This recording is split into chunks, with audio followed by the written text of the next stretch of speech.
믿음으로 살고 있나요? 라는 제목으로 말씀 전하겠습니다. 로마서 4장은 저에게 큰 질문을 던져줬습니다. 믿음으로 살고 있나요? 이 질문 저에게 줬어요. 저도 그래서 한번 질문하고 싶습니다. 여러분, 믿음으로 살고 있나요? 교회를 다니고 예배를 빠지지 않고 신앙생활을 하면 믿음으로 살고 있는 걸까요? 교회에서 목사, 장로, 권사, 집사의 직분을 받으면 믿음으로 살고 있다는 뜻일까요? 로마 그리스도인들은 유대인과 이방인으로 나뉘어서 하나 되지 못하고 갈등 가운데 있었습니다.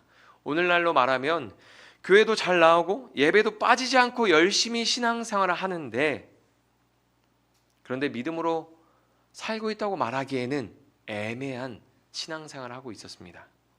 유대인들은 율법으로 판단하고 비판하고 정죄하면서 공동체 안에서 갈등을 키웠습니다. 그들은 율법과 할례를 중요하게 생각하고 있었기 때문입니다. 그래서 이방인들에게도 할례를 강조하고 할례를 받지 않는 사람은 구원받지 못한 사람이라고 생각을 했습니다. 아브라함의 후손으로 태어나서 율법을 소유하고 할례를 받았다는 것으로 우월감을 가지고 있었습니다. 나는 할례를 받았는데, 나는 어려서부터 율법을 배웠는데, 난 모태 신앙인데, 난 오랫동안 신앙생활을 하고 하나님 섬겼는데, 그런 우월감에 빠져서 이방인들을 대했습니다. 바울은 잘못된 신앙관을 가지고 신앙생활하던 유대인들에게 아브라함의 이야기를 해줍니다. 왜냐하면 유대인들에게 신앙의 가장 핵심적인 인물이 바로 아브라함이었기 때문입니다. 오늘 본문 3절 같이 읽겠습니다. 성경이 무엇을 말하느냐? 아브라함이 하나님을 믿음에 그것이 그에게 의로 여겨진 바 되었느니라. 아멘. 바울은 항상 성경에서 답을 찾으려고 했습니다. 그리고 성경에서 답을 주려고 했습니다. 이런 바울의 모습을 우리가 본받아야 합니다. 성경은 아브라함도 믿음으로 의롭다함을 받았다라고 말하고 있습니다. 오늘 본문 9절에서 10절 같이 읽어볼까요? 그런즉 이 복이 할례자에게냐 혹은 무할례자에게도냐 무릇 우리가 말하기를 아브라함에게는 그 믿음이 의로 여겨졌다 하노라. 그런즉 그것이 어떻게 여겨졌느냐? 할례시냐 무할례시냐? 할례시가 아니요 무할례시니라. 아멘. 아브라함이 의롭다함을 받은 것은 할례를 받기 전이었습니다. 바울은 유대인들이 그렇게 신뢰하고 주장하던 아브라함도 믿음으로 의롭다함을 받았고 할례를 받기 전에 믿음으로 의롭다함을 받았다는 것을 강조해서 이야기하고 있습니다. 그런데 유대인들은 성경을 있는 그대로 보지 않고 자신의 우월감에 빠져서 자기를 높이고 자기를 자랑할 수 있는 방향으로 성경을 읽고 이해하고 있었습니다. 그래서 믿음보다 행위를 강조하며 신앙생활을 했습니다. 유대인들이 어떤 마음으로 신앙생활을 했을까요? 내가 기도하는데 왜 너는 안 해? 내가 봉사하는데 너는 왜 안 해? 나는 할례를 받고 나는 율법도 배웠는데 너는 왜 할례도 받지 않고 율법도 모르냐? 이런 마음으로 신앙생활하면서 이방인들을 대했겠죠. 로마 교회 안에 갈등이 발생할 수밖에 없었겠죠. 교회 안에서 내 행위를 근거로 다른 사람을 판단하고 비판하면 갈등이 끊이지 않고 발생할 겁니다. 잘못된 성경 지식을 붙들고 신앙생활하는 유대인들은 온전한 믿음으로 살지 못했습니다. 그런데 그 문제 앞에서 우리도 자유할 수 있나요? 여러분 자유하십니까? 우리가 금요기도회 때 아브라함 시리즈를 통해서 아브라함의 인생을 깊이 살펴보았습니다. 그런데 믿음의 조상이라고 불리는 아브라함의 모습은 참 믿음이 없고 연약하고 의로움을 찾아보기 힘든 그런 사람의 모습이었습니다. 그래서 우리가 아브라함의 이야기를 볼 때 어땠습니까? 위로를 많이 얻었죠. 믿음의 조상이라고 하지만 그럼에도 불구하고 연약하고 믿음 없는 모습을 너무나 많이 가지고 있던 사람이었기 때문입니다. 그런 아브라함이 하나님 앞에서 의롭다 여김을 받은 것은 하나님께서 그의 행위를 보지 않으시고 그의 믿음을 보셨기 때문입니다. 이것이 성경이 말하고 있는 복이고 은혜입니다. 창세기 15장 17장 말씀에 보면 이렇게 기록하고 있습니다. 아브라함이 여호와를 믿으니 여호와께서 이를 그의 의로 여기시고. 아브라함이 믿음으로 의롭게 된 것은 창세기 15장입니다. 그런데 할례를 언제 행합니까? 창세기 17장에 가서 행합니다. 그날에 아브라함과 그 아들 이스마엘이 할례를 받았고 그 집의 모든 남자 곧 집에서 태어난 자와 돈으로 이방 사람에게서 사온 자가 다 그와 함께 할례를 받았더라. 아멘. 아브라함도 믿음이 먼저였습니다. 그 믿음의 징표로 할례를 받은 것입니다. 하나님께서 아브라함에게 그 은혜를 베풀어 주신 이유가 있습니다. 아브라함에게 그 은혜를 베풀어 주셨던 것처럼 믿는 모든 자에게 동일한 은혜를 주시기 위함이신 거죠. 행위로 의롭다함을 받는 것이 아니라 믿음으로 의롭다함을 받았던 아브라함처럼 믿는 모든 자에게 의롭다 여겨 주시기 위해서 아브라함에게 그 은혜를 베풀어 주신 겁니다. 오늘 본문 11절 12절에서 그 이야기를 하는 것이죠. 같이 읽겠습니다. 그가 할례의 표를 받은 것은 무할레시에 믿음으로 된 의를 인친 것이니 이는 무할레자로서 믿는 모든 자의 조상이 되어 그들도 의로 여기심을 얻게 하려 하심이라. 또한 할례자의 조상이 되었나니 곧 할례를 받을 자에게뿐 아니라 우리 조상 아브라함이 무할레시에 가졌던 믿음의 자취를 따르는 자들에게도 그러하니라. 아멘. 바울은 아브라함의 이야기를 통해서 유대인들에게 믿음으로 의롭게 되었던 아브라함의 이야기를 하고 또 유대인들이 좋아하는 다윗의 이야기를 더해서 한 가지 더 이야기합니다. 하나님이 주신 은혜에 우리에게 주신 참된 복이 무엇인지 말하고 있죠. 오늘 본문 6절에서 8절을 보면 이렇게 기록합니다. 이러한 것이 없이 하나님께 의로 여기심을 받는 사람의 복에 대하여 다윗이 말한 바 불법이 사함을 받고 죄가 가려짐을 받는 사람들은 복이 있고 주께서 그 죄를 인정하지 아니하실 사람은 복이 있도다 함과 같으니라. 아멘. 세상이 부러워하고 우러러보는 길을 가는 사람이 복을 받은 사람이 아닙니다. 하나님께 죄를 용서받고 허물이 가려진 사람이 복을 받은 사람입니다. 그러므로 예수님을 믿는 저와 여러분이 하나님의 복을 받은 사람입니다. 그런데 그 복을 받기 위해서 우리가 할 수 있는 게 아무것도 없었습니다. 연약한 죄인이라서 죄의 문제를 해결하기 위한 방법이 우리에겐 없었습니다. 우리가 율법을 지킴으로 의롭다함을 받을 수 없었기 때문입니다. 그래서 구원은 오직 하나님의 은혜입니다. 그 은혜를 모르면 믿음으로 살 수 없습니다. 유대인들은 그 은혜를 깨닫지 못해서 육신의 일을 자랑했습니다. 할례와 율법을 자랑하고 자기를 높이고 하나님의 자리에 앉아서 다른 사람들은 판단하고 심판하는 그 삶을 살았습니다. 여러분, 우리는 믿음으로 살고 있나요?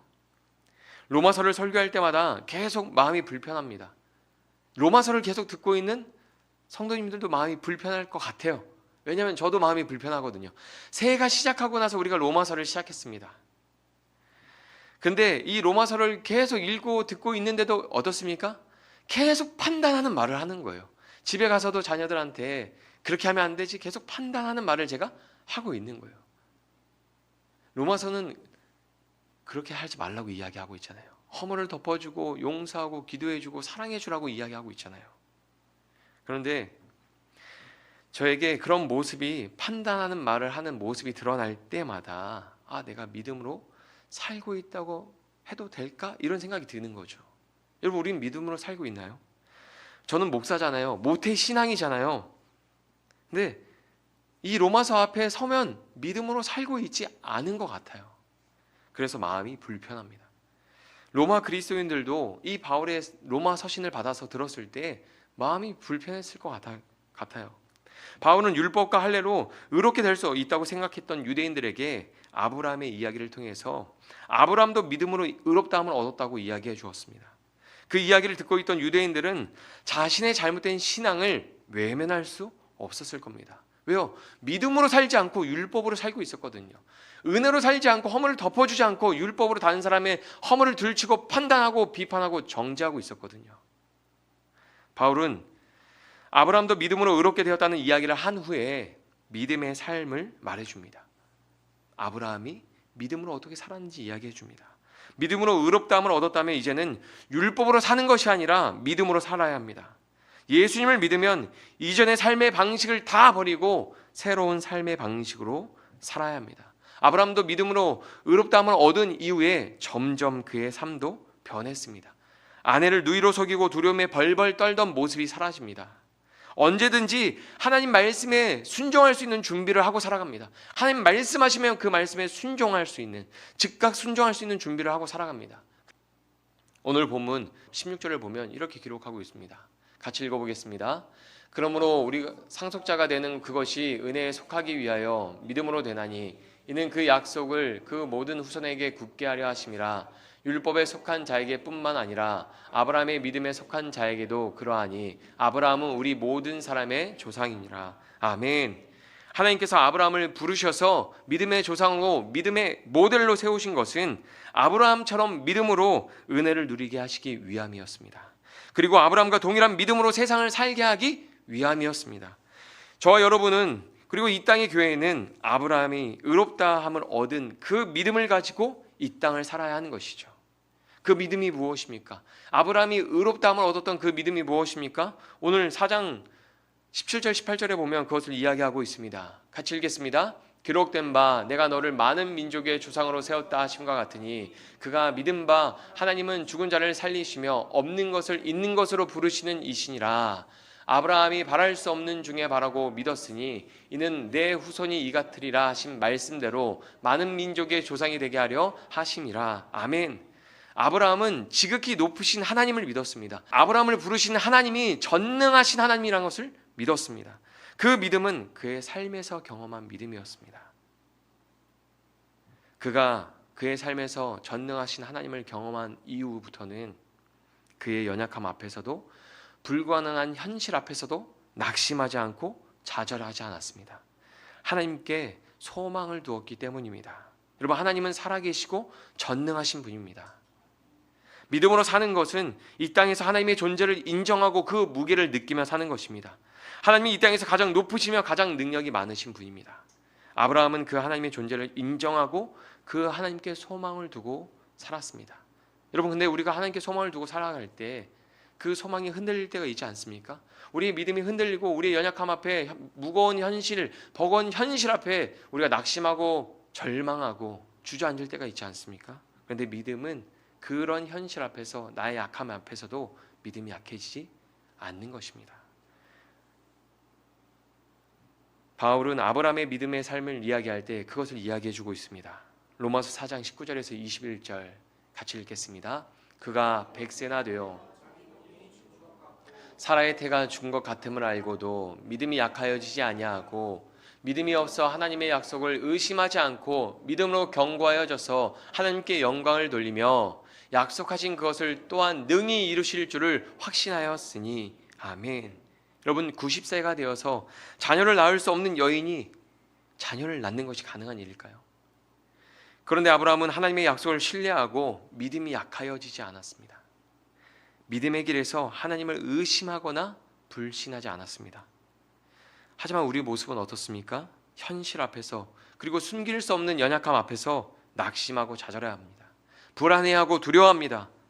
믿음으로 사는 것은 불가능한 현실 앞에서 하나님께 소망을 두고 하나님을 신뢰하는 것입니다. 그런 불가능한 현실 앞에서도 하나님께서는 능히 이루실 것을 믿는 것입니다. 내 힘과 지혜를 의지하지 않는 것입니다. 믿음으로 하나님이 말씀하신 방향을 향해서 계속 걸어가는 것입니다. 믿음은 현실과 내 연약함에서 흔들리지 않고 계속 걸어가게 합니다. 예배할 수 없는 현실 앞에서도 다니엘처럼 예배하고 기도합니다. 우리는 다윗도 모세도 베드로도 아닙니다. 그런데 불가능한 걸 가능하게 하신 하나님을 우리는 이미 경험한 사람들입니다. 골리앗을 이긴 다윗처럼, 홍해를 가르고 그 길을 건너갔던 모세처럼, 무리를 걸었던 베드로처럼 우리는 불가능한 걸 가능하게 하신 하나님을 경험한 사람들입니다. 죄의 신분으로 하나님의 심판대 앞에 서야 하는 우리가 의롭다함을 얻었습니다. 여러분, 이것은 기적이죠. 이것은 불가능한 일이죠. 근데 하나님은 그 불가능한 일을 우리 인생에서 이루신 분이십니다. 우리는 삶에서 그것을 경험한 사람들이죠. 우리는 그리스도 안에서 새 생명을 얻고 새로운 삶을 얻었습니다. 우리는 모두 불가능한 일을 가능하게 하신 하나님을 경험한 사람들입니다. 믿음으로 의롭다함을 얻고 하나님의 자녀가 되었기 때문입니다. 그리스도 안에서 유대인으로 사는 것도 이방인으로 사는 것도 이제는 중요하지 않습니다. 이제는 하나님이 주신 은혜 안에서 오직 그리스도를 믿는 믿음 안에서 사는 것이 중요한 것이죠. 갈라디아서 2장 20절 말씀에 보면 이런 내용이 있습니다. 같이 우리가 믿음으로 고백했으면 좋겠습니다. 내가 그리스도와 함께 십자가에 못 박혔나니 그런즉 이제는 내가 사는 것이 아니요 오직 내 안에 그리스도께서 사시는 것이라. 이제 내가 육체 가운데 사는 것은 나를 사랑하사 나를 위하여 자기 자신을 버리신 하나님의 아들을 믿는 믿음 안에서 사는 것이라. 아멘. 그런즉 이제는 내가 사는 것이 아니요 오직 내 안에 그리스도께서 사시는 것이라.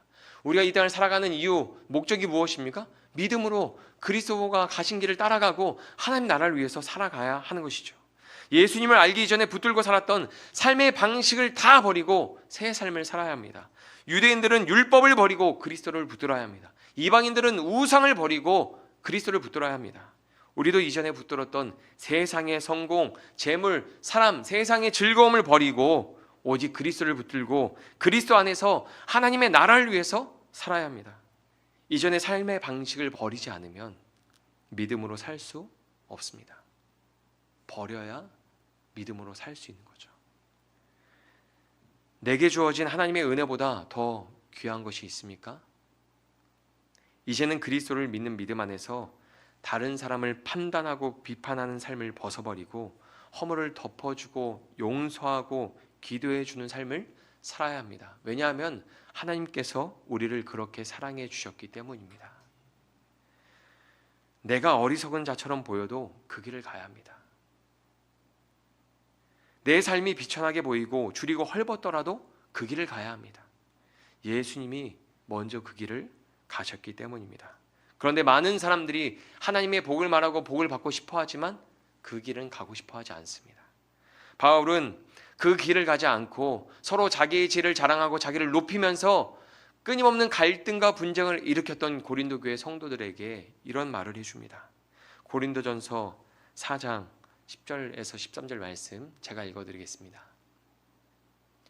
우리는 그리스도 때문에 어리석으나 너희는 그리스도 안에서 지혜롭고 우리는 약하나 너희는 강하고 너희는 존귀하나 우리는 비천하여 바로 이 시각까지 우리가 줄이고 목마르며 헐벗고 매맞으며 정처가 없고 또 수고하여 친히 손으로 일을 하며 모욕을 당한즉 축복하고 박해를 받은즉 참고 비방을 받은즉 권면하니 우리가 지금까지 세상의 더러운 것과 만물의 찌꺼기 같이 되었도다.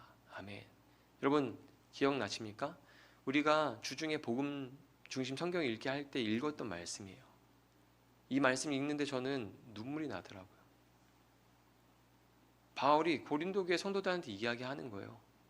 너희는 스스로 지혜롭다고 여기고 너희는 스스로 강하다고 여기고 그렇게 살지만 나는 그리스도를 위해서 어리석은 자가 되기를 선택했고 나는 그리스도를 위해서 약한 자가 되기를 선택했고 나는 축복하기 위해서 박해를 받고 있는데 그리스도를 따라가는 것이 무엇이냐? 너희는 왜 그리스도를 따라가지 않느냐? 바울이 고린도 교회에 그 이야기를 하고 있는 거거든요. 여러분 로마서를 듣고 있는 로마 그리스도인들에게 어떤 은혜가 필요한 걸까요? 믿음으로 사는 것은 하나님을 신뢰하는 것입니다. 값없이 은혜를 베푸는 삶을 사는 거죠. 값없이 은혜를 받았으니 값없이 은혜를 베푸는 삶을 사는 것입니다. 아직은 온전해 보이지 않는 믿음, 아직은 온전해 보이지 않는 삶을 살고 있는 형제들을 바라볼 때 나를 의롭게 하신 하나님께서 저 형제도 변화시키고 새롭게 하실 것을 바라보며 신뢰하는 것입니다. 하나님을 신뢰하면 사람에게 실망하지 않습니다. 하나님을 신뢰하면 사람을 판단하지 않고 기다릴 수 있습니다. 하나님도 우리를 오랫동안 기다려 주셨잖아요. 아브라함이 바랄 수 없는 중에도 믿음이 약하여지지 않고 하나님을 신뢰했던 것처럼 우리도 모든 상황에서 하나님을 신뢰하고 바라보아야 합니다. 내 배우자, 자녀, 부모님, 직장생활, 이웃들 그리고 가장 중요한 나를 볼 때도 하나님을 신뢰하고 모든 것을 하나님께 맡기고 살아가야 합니다. 하나님은 그 믿음을 기뻐하십니다. 우리를 의롭게 하시고 하나님이 우리를 새롭게 하실 겁니다. 바울은 이 로마서의 모든 이야기들을 쭉 이야기하죠. 할례에서 아브라함으로, 아브라함에서 믿음으로, 그래서 믿음의 삶에 대해서 이야기하면서 마지막에 바울은 우리의 표대이신 그리스도를 보여주면서 말씀을 마치고 있습니다. 로마서 4장 마지막 절 같이 읽어보겠습니다. 의로 여기심을 받을 우리도 위함이니 곧 예수 우리 주를 죽은 자 가운데서 살리신 이를 믿는 자니라. 예수는 우리가 범죄한 것 때문에 내줌이 되었고 또한 우리를 의롭다 하시기 위하여 살아나셨느니라. 아멘. 로마서 4장에서 바울은 율법 중심의 정체성을 가지고 있는 그리스도인들에게 믿음 중심의 정체성을 가지라고 말하면서 우리의 표대이신 그리스도를 보여줍니다.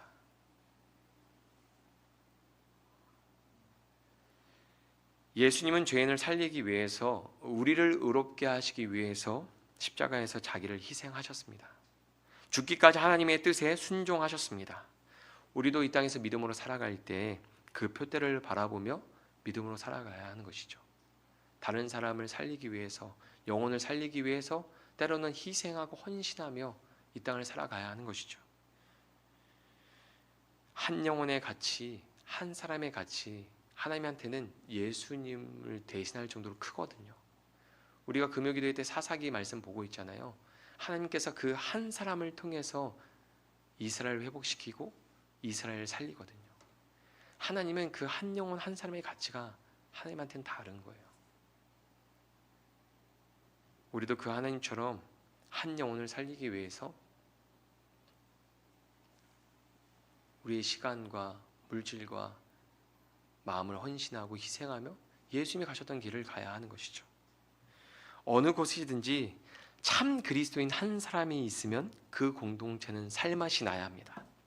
여러분, 참된 그리스도인이 있는 가정에는 그 그리스도인 때문에 살맛이 나야 되고, 세상 사람들의 모임에 참된 그리스도인이 있으면 그 모임엔 살맛이 나야 됩니다. 직장 생활할 때 그리스도인이 그곳에 있으면 그 그리스도인 때문에 살맛이 나야 합니다. 틈만 나면 판단하고 비판하는 말을 하고 다른 사람의 행위를 비교하고 허물을 들추고 그러면 가치 있는 사람들이 죽을 맛이 나는 거죠. 여러분, 우리가 가정에서, 직장에서 우리가 사람들과 만났을 때 나로 하여금 살맛이 나야 합니다. 아브라함도 믿음으로 의롭다함을 얻은 이후에 심판 아래에 있는 소돔과 고모라를 위해서 기도했습니다. 생명을 살리기 위해서 기도했습니다. 어찌 보면 의인을 살리는 것은 하나님의 일인데 아브라함이 그 일을 합니다. 하나님께서 그 일을 하게 만드신 것이죠. 아브라함에게 알려주시고 아브라함이 기도하게 만드신 겁니다. 하나님이 하시는 일에 기도로 동참하게 만드신 겁니다. 창세기 18장 말씀 같이 읽어보겠습니다. 아브라함이 또 이르되 주는 노하지 마옵소서. 내가 이 법만 더 아뢰리이다. 거기서 신명을 찾으시면 어찌하려 하시나이까. 이르시되 내가 신명으로 말미암아 멸하지 아니하리라. 아멘. 우리도 아브라함처럼 바울처럼 믿음으로 살아야 합니다. 내가 손해보더라도 불편하더라도 말씀을 따라 순종하고 불의한 자를 위해서 기도하고 허물을 덮어주고 용서하고 하나님이 변화시킬 때까지 하나님을 신뢰하며 믿음으로 인내하고 기도하며 이 땅에서 믿음으로 살아가야 합니다. 우리 모두가 예수 그리스도를 믿는 믿음으로 살았으면 좋겠습니다. 이 땅에서 예수님을 닮아가야 하는 것이죠. 전능하신 하나님, 그 하나님을 믿지만 우리는 여전히 연약합니다. 표대를 바라보십시오. 여러분, 표대를 바라보십시오. 우리를 변화시키시고 새롭게 하신 주님을 바라보십시오. 주님이 우리에게 살아갈 힘을 주실 것입니다.